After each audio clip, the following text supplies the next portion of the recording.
সামাজিক সংগঠনগুলি অঞ্চলভিত্তিক উন্নয়নের মাধ্যমে বাংলাদেশের উন্নয়নে যে অবদান রাখতেছে তা অতুলনীয়। প্রবাসীদের কষ্টার্জিত সাহায্যের অর্থ যাতে সঠিক খাতে ব্যয় করা হয় সেদিকে নজর দেওয়ার পরামর্শ দেন টাওয়ার হ্যামলেটের ডেপুটি মেয়র আফম ওহিদ।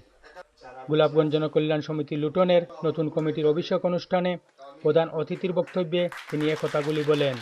রবিবার স্থানীয় আনন্দমহল রেস্টুরেন্টে অভিষেক অনুষ্ঠানে সভাপতিত্ব করেন সংগঠনের সভাপতি ফয়সল আহমদ, সাধারণ সম্পাদক শাহরিয়ার আহমেদ সুমন ও সাবেক সাধারণ সম্পাদক এম.আর. চৌধুরী রুহুলের যৌথ পরিচালনায়।